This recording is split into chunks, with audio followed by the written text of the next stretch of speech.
Hi friends, hope you all are okay. So अभी जो मेरे पास है, मेरे पास अभी 3 से 4 जॉब हैं। ठीक है, 3 जॉब तो मेरे को कंफर्म है और चौथी भी कंफर्म है क्योंकि उसका तो मैंने भी दिया है। तो पहली जो जॉब है मेरे पास वो मैक्स वूपा की है। ठीक है, उसमें टेली सेल्स एग्जीक्यूटिव जो होते हैं सेल्स की है। पर उसमें सैलरी अच्छी है, पर इंसेंटिव बहुत हाई है उसमें। अगर तुम अच्छी सेल्स करोगे, ठीक है, तो उसमें इंसेंटिव अच्छा मिल सकता है। पर ये भी नहीं है कि आपको उसमें कोल्ड कॉलिंग करनी है बैठ के या रैंडमली कॉलिंग के लिए बोला जाएगा।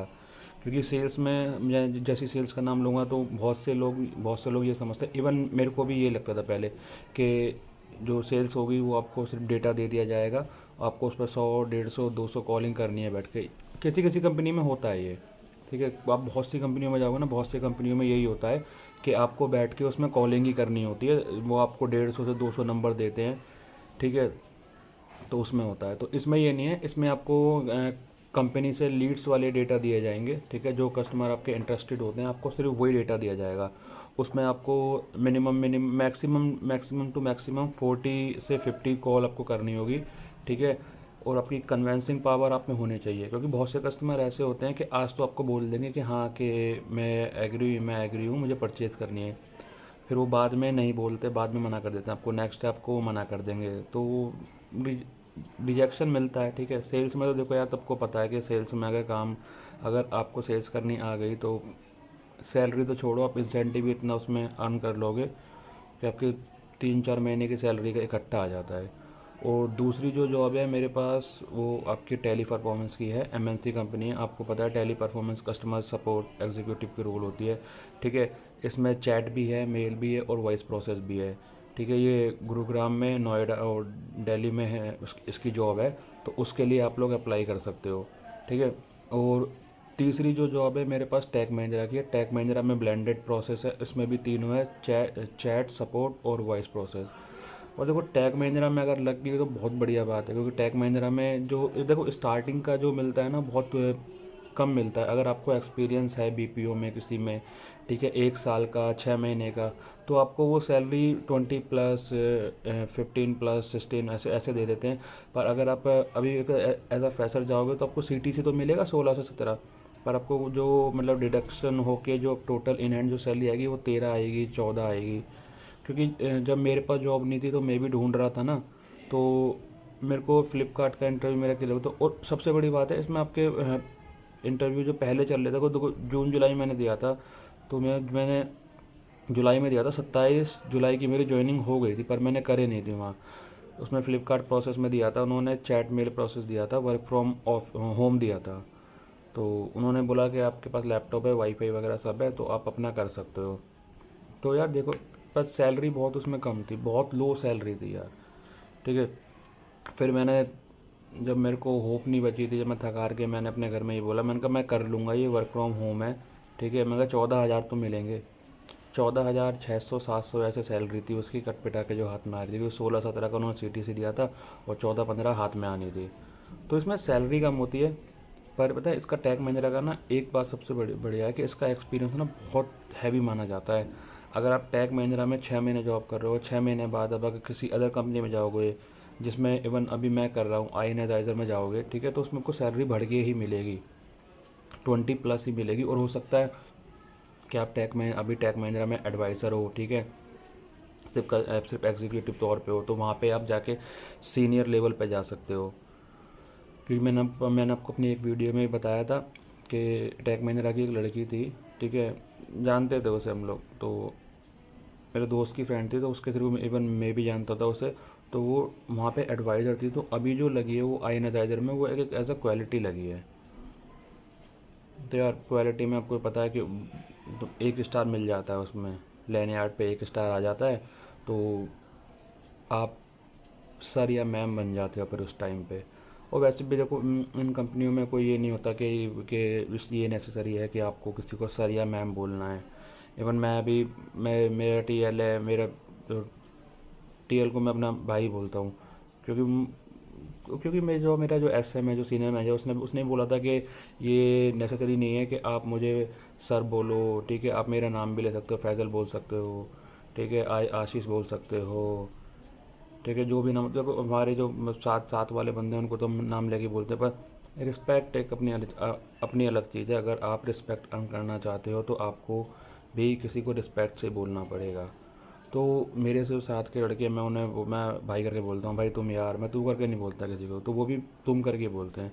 तो सिंपल सा फंडा है, किसी को आप रिस्पेक्ट दोगे तभी आपको रिस्पेक्ट मिलेगी। ठीक है। तो अभी जो मेरे पास जॉब है, ठीक है, मैं आपको वो बता देता हूँ तीनों, फिर इसके बाद मैं चौथी जॉब बताऊँगा आपको, केपीओ की।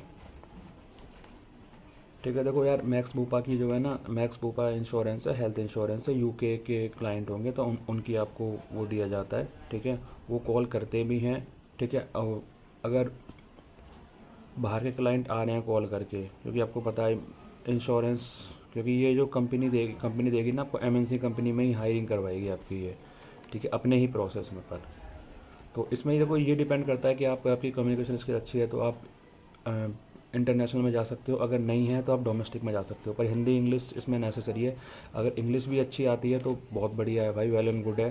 क्योंकि जो आपका इंसेंटिव होगा फिर आपका डॉलरों में होता है, फिर वो आपका इंडियन रुपीज़ में नहीं होगा। तो इसका मैं तुम्हें बताता हूँ, इसका 1 डे सिलेक्शन प्रोसेस है। एक बार में, अगर एक बार जाओगे तो एक बार में या तो सिलेक्ट हो जाओगे या बाहर हो जाओगे। वैसे सेलेक्ट ही हो जाना यार। टेली सेल्स एसोसिएट की जॉब है। एक्सपीरियंस इसमें 0 से 4 साल तक का मांगा है। ठीक है। 6 डे वर्किंग है। टाइमिंग जो है सुबह 10 बजे से शाम को 7 बजे तक की है।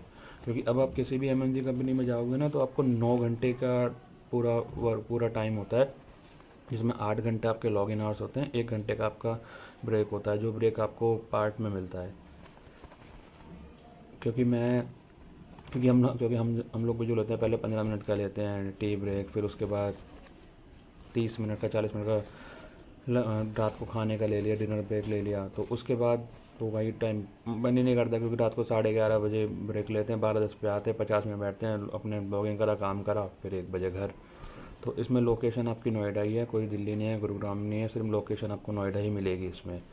ठीक है। सबसे बड़ी बात तो यार ये एक जॉइंट वेंचर कंपनी है, तो मज़ेदार नौकरी है।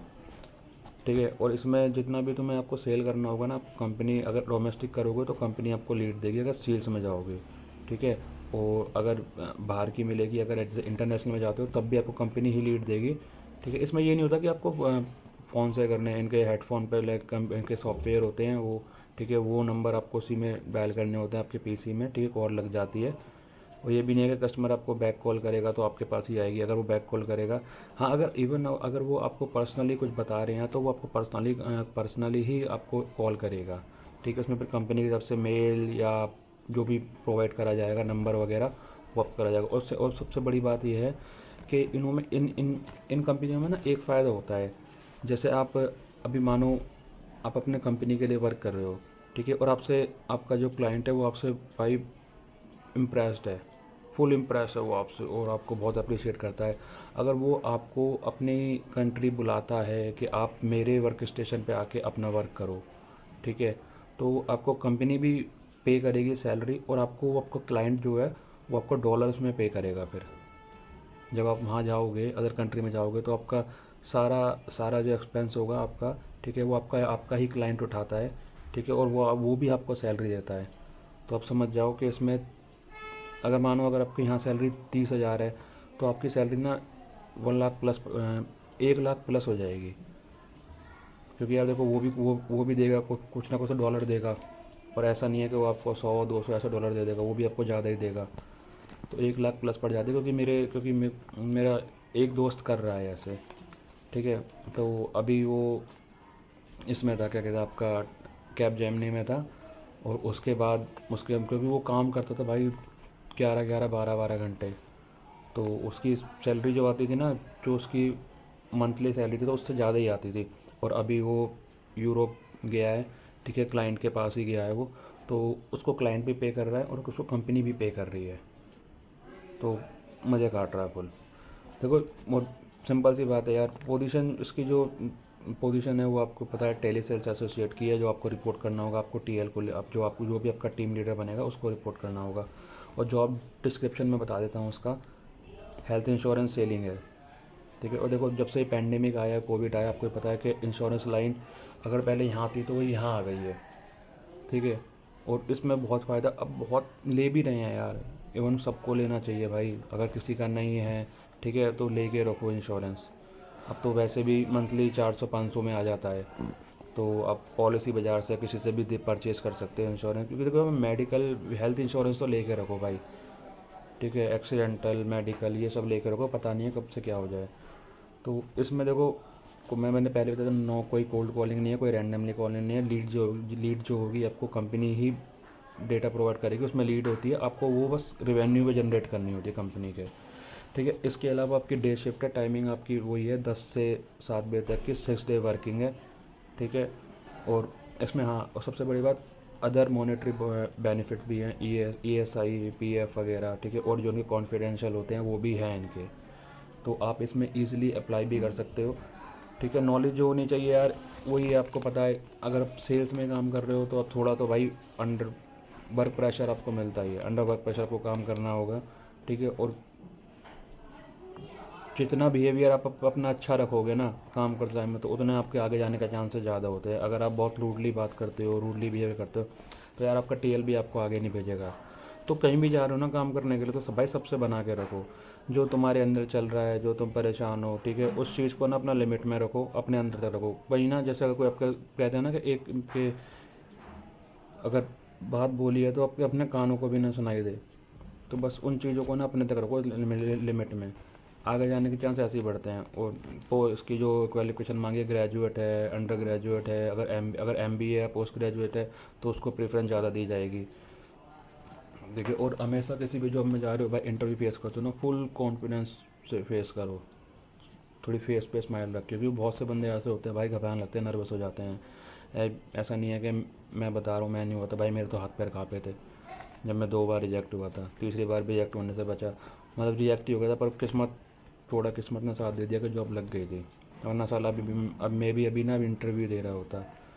तो इसमें, और देखो सैलरी जो है इसमें मिनिमम जो स्टार्टिंग पैकेज मिलेगा वो 2,60,000 से मिलेगा, ठीक है। और ये आपको 5,50,000 तक जा रहा है। ESI PF सब कटेगा इसमें, और जो भी इनके अदर बेनिफिट होते हैं कंपनी को, देखो क्योंकि ESI PF से ना भी अलग अलग, हर कंपनी के ना अलग बेनिफिट होते हैं अपने, तो वो आपको कॉन्फिडेंशियल होते हैं, वो सिर्फ एम्प्लॉय को पता होते हैं। तो अगर आप सिलेक्ट होते हो तो आपको तभी पता चलेंगे जब आप ज्वाइनिंग किट वगैरह अपनी साइन करोगे। इसका जो HR का नंबर होगा वो मैं डिस्क्रिप्शन में डाल दूंगा, फर्स्ट जॉब करके मैक्स भोपाल उस पर लिखा होगा, तो उस पर कॉल कर सकते हो, ठीक है। अब देखो सेकंड जो जॉब आती है वो आपको पता है MNC कंपनी है, टेली परफॉर्मेंस। इसमें चैट भी है, मेल भी है, कॉलिंग भी है। कॉलिंग वो है कस्टमर सपोर्ट, इनबाउंड प्रोसेस है, और आउटबाउंड भी है। ऐसा नहीं है, अगर आपको देखो इनबाउंड में क्या होता है, इनबाउंड में आपका एक फिक्स सैलरी होती है, आउटबाउंड में क्या होता है, सैलरी भी होती है, इंसेंटिव भी होता है। वो आपके ऊपर डिपेंड करता है कि आप इनबाउंड में जाना चाहते हो या आउटबाउंड में जाना चाहते हो। तो इसका भी एक्सपीरियंस देखो, फ्रेशर भी मांगा है और लास्ट 5 ईयर का एक्सपीरियंस मांगा है। इसमें जो आपकी सैलरी है, आपकी मिनिमम सैलरी इसमें वही है 12,500, ठीक है। और मैक्सिमम तो इसमें भाई 40,000 तक है, जो आपके सीनियर लेवल तक की है, अभी सीनियर एग्जीक्यूटिव तक की। और इसमें जो मेरे पास है, इसमें देखो आपको पता है, क्योंकि अभी नोएडा में अभी वो चल नहीं रही है इसकी, तो उसकी गुरुग्राम में और नई दिल्ली में हायरिंग है, न्यू दिल्ली में, ठीक है, वो कर सकते हो। इसमें देखो एक्सपीरियंस जो मांगा है, इसमें अगर किसी ने BPO में काम करा है, ठीक है, सेल्स में काम करा है, तो वो कंसीडर होगा, ऐसा नहीं है कि आपको मना करा जाएगा।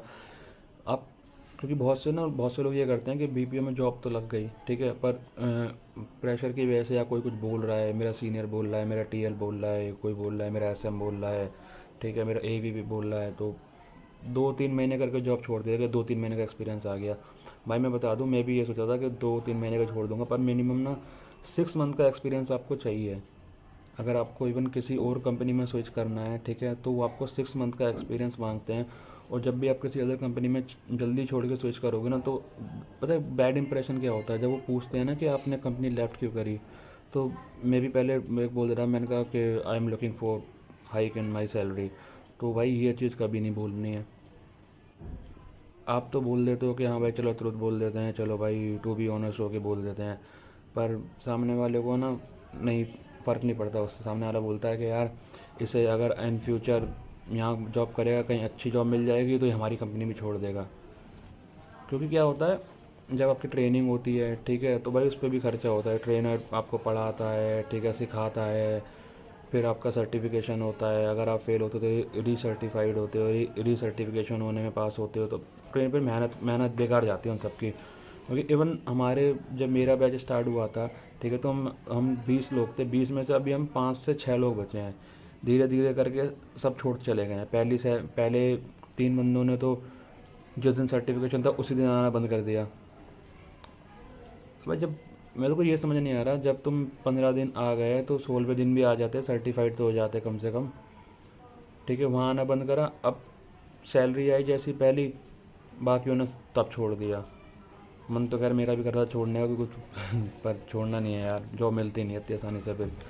तो इसमें जो है देखो की स्किल जो है बीपीओ, आउटबाउंड सेल्स अगर करी है ना, तो इसमें आराम से तुम सेल्स में जाओ। तो अगर सेल्स करी है तो अच्छा है, अगर कस्टमर हैंडल करना आता है तो आराम से इसमें तुम सर्वाइव कर सकते हो और एक अच्छी सैलरी अर्न कर सकते हो यार, ठीक है। मिनिमम क्वालिफिकेशन देखो ग्रेजुएट मांगते हैं, अगर अंडर ग्रेजुएट हो या सेकेंड ईयर में हो तो इसे फिल कर सकते हो, ठीक है। इसमें भी आपका 6 डे से 5 डे वर्किंग है। 6 डे होता है डोमेस्टिक का वर्किंग, ठीक है, और 5 डे होता है इंटरनेशनल का वर्किंग। देखो 6 डे में ऐसा नहीं है कि आपको डोमेस्टिक रहेगा, बाहर से भी कॉल आती हैं, ठीक है, जो इंडियन होते हैं। क्योंकि बहुत सी कंपनियों में ऐसे होते हैं जो प्रोसेस इंडिया में होते हैं ना, वो बाहर कुछ कंट्रियों में, कुछ होती हैं कंट्रियाँ जिनमें अलाउ होता है, तो वहाँ वो यूज़ हो रहे होते हैं, तो वहाँ से भी कॉल आती हैं।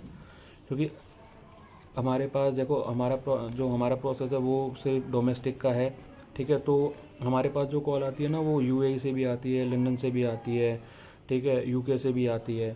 तो क्योंकि वहाँ वो अलाउ है वो चीज़ें। तो कभी आपको पता है एयरटेल भाई मल्टीनेशनल कंपनी है, तो बाहर कंट्रियों में भी अलाउ है, तो वहाँ से भी कॉल आती हैं। तो इसमें देखो वर्क फ्रॉम ऑफिस, अगर पेंडेमिक की वजह से कुछ भी इशू होता है तो वर्क फ्रॉम होम भी मिलेगा इसमें, ऐसा नहीं है कि वर्क फ्रॉम होम नहीं मिलेगा इसमें। और मैंने आपको बता दिया जो मैक्सिमम इसमें जा रहा है भाई, इसमें भी 5 साढ़े 5 तक जा रहा है जो आपका एनुअल पैकेज है। मिनिमम आपका 1,25,000 से स्टार्टिंग और मैक्सिमम 5.5 तक जा रहा है, ठीक है। और इसमें इसका जो नंबर है, ठीक है, इसके एचआर का नंबर भी मैं डिस्क्रिप्शन में डाल दूंगा। अगर जैसे किसी को कोई एग्जीक्यूटिव नहीं, कोई हाई लेवल पे जाना चाहता है, अच्छा एक्सपीरियंस है, या कहीं से पुरानी कंपनी से छोड़ के अच्छे लेवल पे निकला है, तो वो भी बात कर सकते हैं। अगर इसमें हायरिंग होगी, ठीक है, तो वो आपको हायर कर देंगे या बता देंगे कि इस डेट पे इंटरव्यू होगा, तो आप उस टाइम पे अपना इंटरव्यू दे सकते हो, ठीक है। अब तीसरी जॉब आती है टेक महिंद्रा की। आपको पता है टेक महिंद्रा भाई बहुत बड़ी कंपनी है। टेक महिंद्रा में भी सैकड़ों प्रोसेसर जो चल रहे हैं, इवन क्योंकि हमारी कंपनी में 73 प्लस प्रोसेस हैं। इंटरनेशनल में ऐसे ऐसे प्रोसेस हैं जिसमें सिर्फ आपको बैठ कर गेम भी खेल रहे हैं, उसकी सैलरी मिलती है, ठीक है। देखो यार प्रोसेस तो बहुत हैं, अलग अलग प्रोसेस हैं। आप सर्च मारोगे ना, बहुत से ऐसे प्रोसेस है जिनमें से आपको गेम खेलने हैं, बैठ के बग्स निकालने हैं।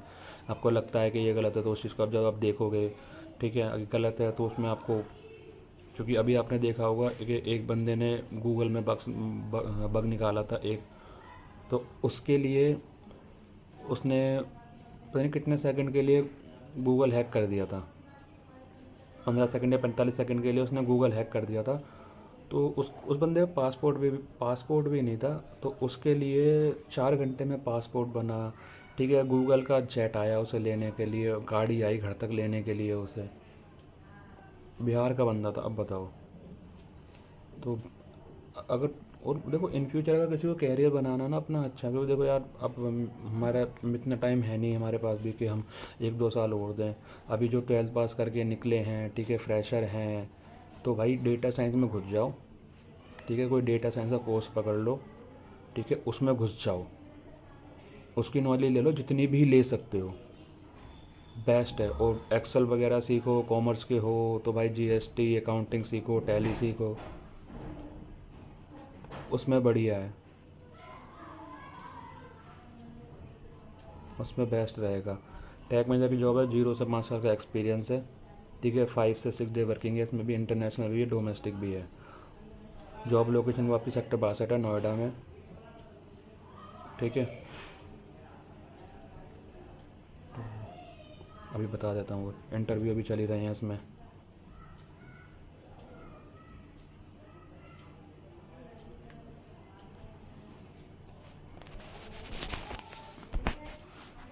बहुत सी चीज़ें हैं इसमें, मैं तो बता देता हूँ आपको, क्योंकि मेरे पास जो है सब लिखा हुआ है। तो इसमें इसका जो नंबर होगा, इसका नंबर मैं आपको नीचे डिस्क्रिप्शन में मिल जाएगा, ठीक है। और उसका मेल आईडी भी है, नंबर भी है, उस पर कॉल कर लेना। फिर किसी को टैग महिंद्रा के लिए और भी नंबर चाहिए हो, ठीक है, तो इंस्टाग्राम पे या फेसबुक पे मैसेज कर देना, वो आपको मिल जाएंगे, क्योंकि मेरे पास टैग महिंद्रा के बहुत नंबर हैं, ठीक है। और चौथा एक KPO की जॉब है, ठीक है, नॉलेज प्रोसेस आउटसोर्सिंग होता है मेरे पास, उसका क्योंकि उसका तो इंटरव्यू मैंने इंडिविजुअली खुद दिया था। तो उसमें पहला पहला जो राउंड होगा उसमें टेलीफोनिक राउंड होगा, ठीक है। वो तुम्हारा सिंपल सा, मैं तुम्हें उसका क्वेश्चन बता देता हूँ। उसमें तुम्हारा पहला इंट्रोडक्शन पूछा था, इंट्रोडक्शन के बाद तुमने अपना यस्टरडे कैसे स्पेंड करा वो पूछा, बस 2 क्वेश्चन पूछे थे। तो उसमें तुम अपना दे सकते हो, कर सकते हो, ठीक है। तो उसमें उसमें दे के देख लो, अगर उसमें हो जाता है तो ठीक है। सेकंड जो राउंड होगा उसके लिए भी वो आपको बुला लेते हैं हैंड टू हैंड पे, ठीक है। फर्स्ट राउंड होने के बाद 10 मिनट बाद ही आपको कॉल आ जाती है, 10 से 15 मिनट बाद ही, या नेक्स्ट डे भी आ सकती है, क्योंकि मेरे मेरे केस में तो भाई उन्होंने मेरे को 15 मिनट बाद ही बोल दिया था कि आप 2 बजे तक यहाँ पे आ जाओ, सेक्टर 11 नोएडा में। तो भाई उस टाइम बारिश बहुत हैवी हो रही थी, तो मैं गया नहीं था। तो उनको उनको जो चाहिए ना, उनको इमीडिएटली ज्वाइन, जो बंदा इमीडिएट बेसिस पे ज्वाइन कर सकता है, उनको ना वो चाहिए। अगर आप इमीडिएट बेसिस पे ज्वाइन कर सकते हो तो भाई आप जाओ, ज्वाइन करो, ठीक है। उसके लिए जो नंबर होगा, देखो यार वो थोड़ा पर्सनल है, वो मैं इसमें डिस्क्रिप्शन में नहीं डाल सकता। किसी को अगर इंडिविजुअली चाहिए ना, तो मेरे को इंस्टाग्राम पे या फेस पे मैसेज कर देना, मैं भाई उसे वैसे दे दूँगा। क्योंकि उसने मेरे को उसने क्योंकि वो जो जिस मतलब जिसके थ्रू मिला है वो वहीं पे HR है, तो उसने मेरे को बोला था कि ये नंबर क्या कहते उसके कलीग जो उसकी फ्रेंड है, तो उन HR का है। तो उसने बोला था ये नंबर अपने मतलब किसी वैसे मत दियो, किसी को इंडिविजुअली दे दियो, किसी को या फेसबुक पे या कोई वैसे मांगे तो भाई, क्योंकि ऐसे पोस्ट नहीं कर सकते ना नंबर पे, इंटीग्रिटी इशू हो जाता है।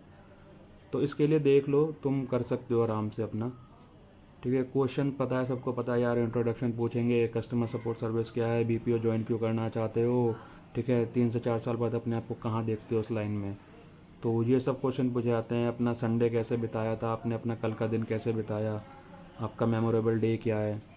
तो बस यही क्वेश्चन पूछे जाते हैं, इसके अलावा कोई क्वेश्चन नहीं पूछा जाता है, ठीक है। और अगर आई एनालाइजर में ज्वाइन करना चाहते हो तो उसमें नया क्वेश्चन आपका ये आ रहा है कि फेवरेट फ्रूट क्या है, ठीक है। उसमें आपसे बस यही सब पूछा जाता है।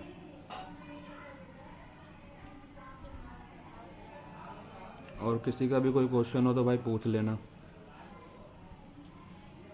ठीक है। और आई एनालाइजर ज्वाइन करने का किसी को भी कोई भी डाउट हो, ठीक है, क्योंकि उसमें देखो अभी इसमें हायरिंग में चल रही है, तो इसमें आराम से ज्वाइन भी कर सकते हो, ठीक है भाई। ये नहीं है कि अभी आपको, और इसमें सबसे बड़ी बात है, अगर एक बार इंटरव्यू में रिजेक्ट होते हो, 2 बार होते हो, तो इसमें तुम भाई नेक्स्ट डे जा सकते हो, पर इसमें लगता तुम्हारा पूरा दिन है। इसमें सुबह 10 बजे आओगे, शाम को 7 या 6 बजे निकलोगे, क्योंकि पहला राउंड तो आपका 1-2 घंटे में हो जाता है, दूसरा राउंड जो होता है वो आपका तो आपको 2 से 4 बजे के बीच में होता है, क्योंकि जब ऊपर फ्लोर से HR उतर के आते हैं, वो लेते हैं आपका दूसरा राउंड, तीसरा राउंड, ठीक है। और इसमें एक टेस्ट होता है। देखो टेस्ट की प्रॉब्लम मत लेना, मैं जिसका तुम्हें नाम बताऊंगा ना, जिसके थ्रू मैं तुम्हें भेजूंगा, ठीक है, अगर मेरे से पूछ कर जाओगे तो जा सकते हो, वरना भाई अदर अपना वैसे सिंपल भी जा सकते हो। उसमें तुम्हें बस टेस्ट देना पड़ता है अपने आप से, ठीक है। टेस्ट भी ऐसा भी नहीं है कि हार्ड है, MCAT होता है भाई क्वेश्चन। वो MCAT में क्या होता है आप सबको पता है कि उसमें पहले वो क्वेश्चन बुक इंग्लिश सेक्शन में क्वेश्चन अपने मतलब एक लाइन बोलेगा, वही लाइन तुम्हें बतानी है कि उसने उसमें क्या बोला है। तो वो तुमसे क्वेश्चन वो आस्क होगा तो उसका वो तुम्हें बताना है, ठीक है। जैसे क्वेश्चन होता है my name is John, I am studying in this college, my hobby is this, तो वो पूछेगा कि इसका नाम क्या था, इसकी हॉबी क्या थी, ये कौन से कॉलेज में पढ़ रहा है, ये पूछता है। ऐसे 42 क्वेश्चन होते हैं, बस लास्ट क्वेश्चन थोड़ा हार्ड पड़ता है। इसमें लास्ट क्वेश्चन में एक टॉपिक देते हैं, वो उसमें टॉपिक का नाम बता देंगे आपको कि आपको, और 30 सेकंड उसमें मिलते हैं आपको सोचने के लिए, ठीक है। 30 सेकंड आपको सोचने के लिए मिलते हैं, फिर 45 सेकंड में आपको वो बोलना होता है। बस ये जो लास्ट का जो 42वां क्वेश्चन होता है ना, बस ये थोड़ा हार्ड होता है, इसके अलावा बाकी सब ईजी होता है, ठीक है। कुछ आपको सेंटेंस लिखे होते हैं उसके सामने, वो आपको रीड करने होते हैं। MCAT ये होता है भाई आपका, 42 क्वेश्चन होते हैं इसमें, ज़्यादा हार्ड नहीं था, बस थोड़ा 42वां क्वेश्चन थोड़ा हार्ड पड़ जाता है इसमें। इसके अलावा बाकी सारे क्वेश्चन ईजी होते हैं, ईजिली कर लोगे, और ठीक है, और केपीओ की जॉब के लिए भाई कुछ भी क्वेश्चन है ना, अगर कोई भी, देखो केपीओ की जॉब ना बेस्ट है भाई, इसमें नॉलेज ही नॉलेज मिलेगी आपको, कोई कस्टमर सपोर्ट नहीं है, कुछ भी नहीं है, ठीक है। इसमें आपको क्लाइंट भारी, अगर आप उस क्लाइंट के लिए अच्छा काम करते हो ना, तो वो आपको अपने वर्क स्टेशन बुला सकता है, अपनी कंट्री बुला सकता है। इसमें आपको कंपनी भी पे करेगी और आपको क्लाइंट भी पे करेगा। केपीओ मतलब नॉलेज प्रोसेसिंग आउटसोर्सिंग है भाई, और ये सिंपल बात, कंपनी सब कुछ प्रोवाइड कराती है आपको, लैपटॉप सब, कैब वगैरह बहुत सारी प्रोवाइड कराएगी, रात का खाना प्रोवाइड कराएगी। और देखो एमएनसी में अगर लड़के जा रहे हैं ना, तो भाई ये सोच के मत जाना कि आपको डे शिफ्ट मिलेगी, रोटेशनल शिफ्ट मिलती है 24/7 की। और क्योंकि ये लड़कियों के लिए भी एप्लीकेबल है इंटरनेशनल में। अगर लड़कियां सोचती हैं कि भाई हमें मॉर्निंग की मिल जाएगी, वैसे मिल जाती है, पर उन्हें रात में भी आना होता है, ठीक है, क्योंकि शिफ्ट चेंज होती रहती है। तो इस चीज़ को सोच के मत जाना कि किसी को भी परमानेंटली भाई मॉर्निंग शिफ्ट मिल जाएगी, या कोई एक इंडिविजुअल शिफ्ट लगा के बैठ जाएगा, ठीक है, उस पर काम करता रहेगा। शिफ्टें चेंज होती रहती हैं, तो वो आपको, क्योंकि उसमें भाई देखो हर मंथ का रोस्टर चेंज होता है, ठीक है, आपका वीक ऑफ भी चेंज होगा। देखो एमएनसी में तो फिक्स है, सैटरडे संडे रहता है। अगर डोमेस्टिक के लिए जा रहे हो तो उसमें आपका रोस्टर चेंज होता रहता है, वीक ऑफ आपको कभी सैटरडे या संडे नहीं मिलेगा। आप कुछ भी कर लो कभी नहीं मिलेगा। सैटरडे मिल सकता है पर संडे तो कभी नहीं मिल सकता, क्योंकि हमें नहीं मिलता भाई। पर देखो जब आप एक एटमॉस्फेयर फील कर लेते हो ना, तो उसमें मज़ा भी आता है। क्योंकि जब अभी बीच में ना मैं जॉब छोड़ने वाला था, क्योंकि यार जब मैं ना बहुत इरिटेट हो गया था कि यार क्या यार, सेम सेम सेम डे यही सब करना, कुछ अलग नहीं है, कुछ फ़न नहीं है।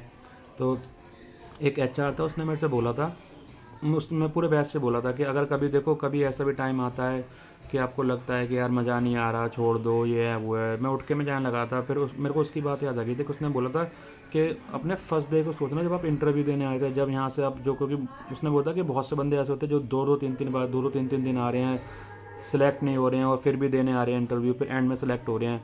तो उसको मैंने बोला था, मैंने कहा हाँ भाई मैं हूँ। कह रहा कभी भी लगता है ना कि हाँ भाई मज़ा नहीं आ रहा जॉब करने में या छोड़ दूँ, तो यहाँ पे इंटरव्यू हो रहे हैं, वहाँ जाना, वहाँ बैठना, अब सबके चेहरे देखना और अपने चेहरा देखना, और फिर अपने टाइम को सोचना कि जब तुम यहाँ पे इंटरव्यू देने आए थे कि तुम्हारी हालत क्या थी, कि बस यहाँ पे जॉब लग जाए लग जाए लग जाए। और मैंने वैसे ही करा, मैं वहाँ गया, शाम को 5:30 बजे करीब मैं बैठा वहाँ, तब भी 250-300 बच्चे बैठे पड़े थे, मैं उनकी शक्ल देख रहा था। और देखो यार उस टाइम सभी नर्वस लगते हैं, क्योंकि सबका उस टाइम पे क्लाइंट राउंड रह रहा होता है, बस एक राउंड बचा होता है उनका, तो वो पूछते रहते हैं। तो मैंने अपना लैनियार्ड पहन रखा था, तो मैं जाके बैठ गया। तो एक बंदा आया, कह रहा भाई आप इसी में काम करो। मैंने कहा हाँ भाई। कह रहा भाई फाइनल राउंड में क्या पूछते हैं? मैंने कहा भाई कुछ नहीं पूछेगा। मैंने कहा जो क्वेश्चन तुमसे अभी तक पूछे गए हैं वही क्वेश्चन आपसे घुमा फिरा के पूछेगा। मैंने कहा पहले आपसे इंग्लिश में पूछेगा, फिर आपसे वही चीज़ें थोड़े हिंदी में पूछ लेगा। तो मैंने कहा वही सब होता है। मैंने कहा इस चीज़ को घबराओ मत कि अगर तुम सोचते हो कि बाहर हो जाओ। मैंने कहा यार तुम सुबह से बैठे हो यहाँ पे, ठीक है, अब तुम्हें 4-5 बार याद हो गए तुमसे क्या क्या पूछा है, तो अब इस चीज़ को भी बोलो। तो फिर मैंने अपने आप को उस चीज़ फील करा। मैंने कहा जब मैं आया था तो मैं भी यहीं बैठा हुआ था और मैं भी यही कर रहा था कि ऐसे कि यार बस जॉब लग जाए जॉब लग जाए जॉब लग जाए। तो उस चीज़ों को थोड़ा देखो, उस चीज़ों को थोड़ा देखना, ठीक है। ऐसा नहीं है कि जॉब लगे। आईएनआइजर में सबसे बेस्ट है जॉब पाने का तरीका। और सबसे बड़ी बात है कि फर्स्ट डे अगर रिजेक्ट हो गए, सेकेंड डे हो गए, थर्ड डे हो गए, तो फोर्थ डे जा सकते हो भाई। कोई इसमें इशू नहीं है कि तुम्हें मना कर देगा। हाँ, इंटरनेशनल के लिए कभी कभार हो जाता है। अगर उन्हें मना करना हो तो आपको एक सर्टेन टाइम बता देते हैं कि आप इतने दिन बाद अप्लाई करो। पहले दिन हो रहे हो, दूसरे दिन हो रहे हो, 2 दिन रिजेक्ट हो गए, जाओ तीसरे दिन जाओ। नॉलेज तो मिल रही है ना इंटरव्यू देने की, थोड़ी नर्वसनेस तो ख़त्म होगी ना कि हाँ भाई कि मैं 2 दिन दिया तो मेरे से 2 दिन ये क्वेश्चन पूछे गए हैं, मैं इस क्वेश्चन में अटका था, मैं इस क्वेश्चन पे अटका था, तो अब मैं इसको थोड़ा अच्छा कर सकता हूँ। तो उस पर वर्क करो अपना। और मेरे को सबसे ज़्यादा पता है अप्रिसिएशन कहाँ मिला है भाई, मेरी वजह से ना अभी तक 7 से 8 लोगों की नौकरी लग चुकी है इसी कंपनी में, ठीक है। इंडिविजुअली मेरे पे मैसेज भी करे हैं, क्योंकि जिन पुरानी वीडियो में मैंने अपना व्हाट्सअप नंबर डाला था, ठीक है, उस पर उनके मैसेज भी आए कि भाई थैंक यू भाई, थैंक यू भाई, दिल से भाई। तुम लोगों ने बात सुनी, गए, करा, ठीक है, जॉब ले ली। क्योंकि उसमें से 2 लड़कियां भी हैं भाई, ठीक है। एक के टैग महिंद्रा में लगी है और एक की आईएनआइजर में ही लगी है, और बाकी सारे पता नहीं 2 कहाँ पे मैंने पूछी नहीं, बस उनकी लग गई। उन्होंने मुझे थैंक यू मैसेज करा, भाई थैंक यू, तुम्हारी वजह से मेरी जॉब लग गई, जो तुमने बताया, जो क्वेश्चन बताया तुमने। भाई मैं भी थोड़ा हैप्पी हो जाता हूँ कि चल यार मेरी वजह से किसी का तो भला हो रहा है। देखो यार, ना तो मैं तुमसे कुछ पैसे मांग रहा ना कुछ मांग रहा, ठीक है, मैंने तुम्हें बता दिया, तुम्हें करना हो तुम्हारी मर्ज़ी है, नहीं करना हो तो वो तुम्हारी मर्ज़ी है। मैं देखो किसी को इंडिविजुअली मैं फोर्स नहीं कर सकता कि भाई मेरे कहने से मेरी बात मानो या मेरी बात सुनो, ठीक है, अपना थोड़ा फोकस करो। और सबसे सबसे बड़ी बात थी कि भाई अगर खाली बैठ रहे होते हो, यूट्यूब है भाई, इंग्लिश की वीडियो से भरा पड़ा हुआ है। अपनी वोकेबलरी जितनी इन्हेंस कर सकते हो ना, जितनी बढ़ा सकते हो उतनी बढ़ा लो। क्योंकि अगर सोचते हो ना कि इंग्लिश नहीं आ रही बोलनी कि मैं सीख लूँगा, इंग्लिश जो बढ़ेगी ना वो सिर्फ आपकी वोकेबलरी से बढ़ेगी। जितनी आप वोकेबलरी अपनी बढ़ा सकते हो ना उतनी बढ़ाओ, उतना सीखो, ठीक है। अगर फ्रेशर हो तो भाई एक्सेल सीखो, एडवांस एक्सेल सीखो। एक्सेल तो आना चाहिए भाई, अगर आपको एमएनसी में अपना फ्यूचर ग्रोथ करना है तो आपको एक्सेल वगैरह आना चाहिए। आप बहुत ईजिली से 2 से 3 सालों में एक अच्छी रेपुटेशन, एक अच्छा लेवल अर्न करके ना बैठ सकते हो। उसमें आपको सैलरी भी इन्हेंस होती जाएगी। आपको पता है एमएनसी में हर 18 महीने में, 12 महीने में ऐसे इसमें प्रमोशन होता है। 20 से 30% के बीच में सैलरी बढ़ती अगर आपका काम अच्छा है तो भाई कभी कभी ऐसा होता है कि 70% आपको हाइक मिल जाती है, 50% आपको हाइक मिल जाती है इसमें। और किसी को भी केपीओ के लिए जाना है भाई तो केपीओ के लिए पूछ लेना, ठीक है। एक दिन में दोनों इंटरव्यू हो जाएंगे, वो बहुत तेज़ हायरिंग कर रहे हैं वो। क्योंकि मैंने तो उनसे मना कर दिया था, मैंने कहा मैं 7 के या अगले महीने ज्वाइन कर पाऊँगा, मैं उससे पहले ज्वाइन नहीं कर पाऊँगा। तो उन्होंने मेरे को मना कर दिया कि सॉरी हम इतना लंबा वेट नहीं कर सकते, हमें इमीडिएट कैंडिडेट चाहिए जो इमीडिएट बेसिस पे ज्वाइन कर सकते हैं। तो एक बार तुम देख सकते हो जाके, ठीक है। उसके लिए नंबर भाई मैं तुम्हें इसमें डाल नहीं सकता, जिसको भी नंबर चाहिए होगा मैसेज कर देना, तो तुम्हें नंबर मिल जाएगा, ठीक है। बस वो मैं तुम्हें बता रहा हूँ, वो आपसे इंग्लिश में ही बात करेगी। तो यार देखो, बात कर सकते हो फ़ोन पे, ये तो नहीं निकल के वो तुम्हें खा जाएगा या भाई साहब तुम्हारे बोर्ड तुम्हारे टुकड़े टुकड़े कर देगा। तो बात करने में क्या जा रहा है, बात तो कर सकते हो। नॉलेज तो मिलेगी ना एक चीज़ से कि हाँ भाई कि मैंने केपीओ के लिए इंटरव्यू दिया था तो मुझसे ऐसे ऐसे फटाफट क्वेश्चन पूछे थे। अब देखो यार, कहीं भी तुम इंटरव्यू के लिए जाओगे ना भाई, आप किसी लोकल कंपनी में जाओगे ना तो आपको ना सबसे पहले वहाँ इंग्लिश ही बोलनी पड़ेगी। आपको इंग्लिश ही बोलनी पड़ेगी। इवन तुम यार ये सोच लो, अगर तुम किसी डिजिटल स्टोर में जाते हो या किसी ग्रोसरी मार्केट में जाते हो तो आपसे ना वो जो वहाँ का जो सेल्स पर्सन होगा ना, सेल्स एडवाइजर, सेल्स एग्जीक्यूटिव, वो भी आपसे इंग्लिश ही बोलता है सबसे पहले। भाई अगर आपको इंग्लिश आती है ना तो आप वर्ल्ड के किसी भी कोने में ना सरवाइव कर लोगे अपनी लाइफ। देखो यार, कहते हैं कि हिंदी बोलनी चाहिए, हिंदी बोलनी चाहिए, भाई मैं भी ये सोचता था, पर अगर इंग्लिश ना भाई ये बहुत ज़रूरी है। अगर नौकरी लेनी है, कुछ करना है, अच्छा कैरियर ग्रोथ करना है। देखो ऐसा नहीं है कि प्राइवेट नौकरी में फ्यूचर नहीं है भाई। मैंने ऐसे बंदे बंदे देखे हैं जिनकी सैलरी अभी, जो मतलब मेरे प्रोसेस में है भी बंदा है वो, ठीक है, 2.5 लाख रुपए सैलरी है उसकी, 2.5 लाख प्लस सैलरी है। कि आपको बिल्कुल ऊंचा सा उसका फ्लोर बना हुआ है, कोने में बैठा रहता है, लैपटॉप पे काम करता रहेगा, कभी घूमता रहेगा, कभी कैंटीन में चला जाएगा, कभी यहाँ चला जाएगा। और उसने टाइम दिया है भाई, 6-7 साल दिए हैं उसने एमएनसी कंपनियों में। और जो एक एक हमारा ट्रेनर है वो हमारे लेवल से थे, वो प्रमोट होके प्रमोशन मिला, उन्हें अच्छा काम करा, वो ट्रेनर बने। अब उनको भी 1 स्टार है, डेढ़ डेढ़ 2 साल भी पूरा नहीं हुआ है उन्हें, 2 साल में उनके लैनियार्ड पे 1 स्टार है। तो इसमें तुम कर सकते हो यार, इजीली कर सकते हो भाई, कोई रॉकेट साइंस नहीं है ये। तो ट्राई तो करो, एक बार निकलो, ठीक है। थोड़ा अपने ऊपर भी टाइम दो, थोड़ा अपनी अपनी भी तो जो जो आप मिस्टेक करते हो इंटरव्यू में, ठीक है, उसको सुधारो, नोटिस करो उन चीज़ों को। यार कितनी बार रिजेक्ट हो गए, 1 बार हो गए, 2 बार हो गए, 3 बार हो गए, 4 बार हो गए, 5वीं बार तो लगोगे ना। साला 5 दिन रेगुलर जाओ, 4 दिन जाओ, 5वें दिन तुम्हारी जॉब लगेगी भाई। मैं लेता हूँ गारंटी इस चीज़ की, बताओ। डरने की कोई बात नहीं है भाई, रिजेक्ट हो गया भाई, होपलेस होके आ जाते हैं भाई, दूसरे दिन दोबारा जाओ ना भाई, जो गलती करी है उसमें इम्प्रूवमेंट तो आएगा ना।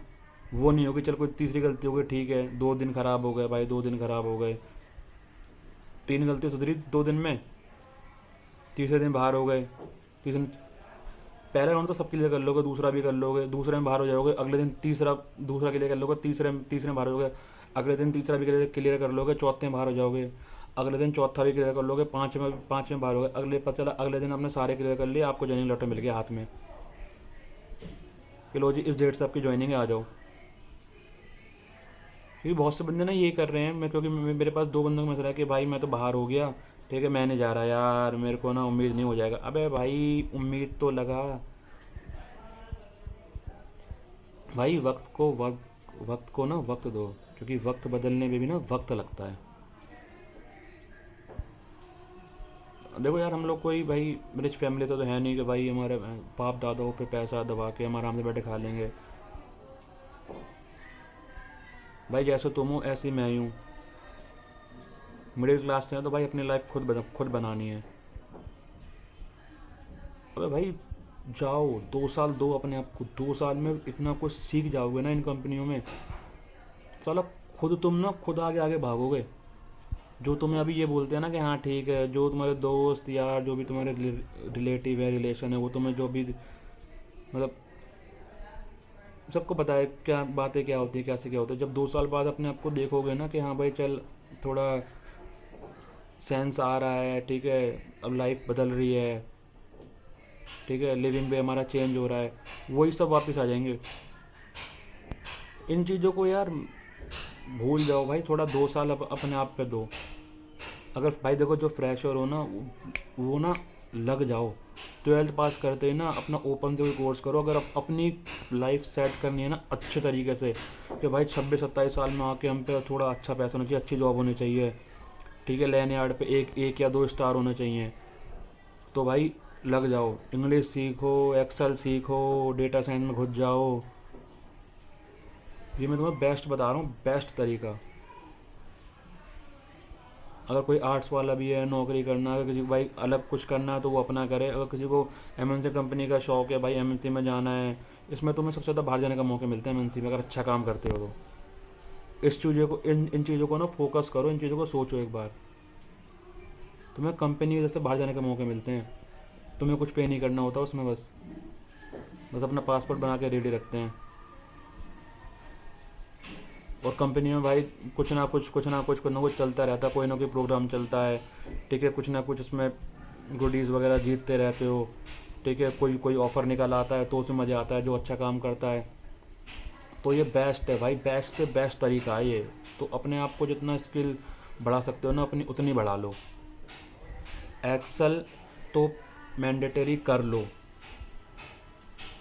चल इंग्लिश टूटी फूटी आती है कोई बात नहीं, एक्सेल आता है परफेक्ट हो, आरटीएम लग जाओगे। जो ये एमआईस वगैरह निकाल के देते हैं, इनकी सैलरी भी स्टार्टिंग ही भाई 25+ होती है, धीरे धीरे काम करते जाओगे, सैलरी बढ़ती चली जाएगी, आरटीएम से ही आप टीएल बन जाओगे धीरे धीरे। ये चीज़ें थोड़ा सोचना, ठीक है भाई। और किसी का कोई भी डाउट होता है भाई, डिस्क्रिप्शन में जाओगे सब कुछ मिल जाएगा मेरा, उस पर मैसेज कर सकते हो। Okay, bye bye, take care, all the best.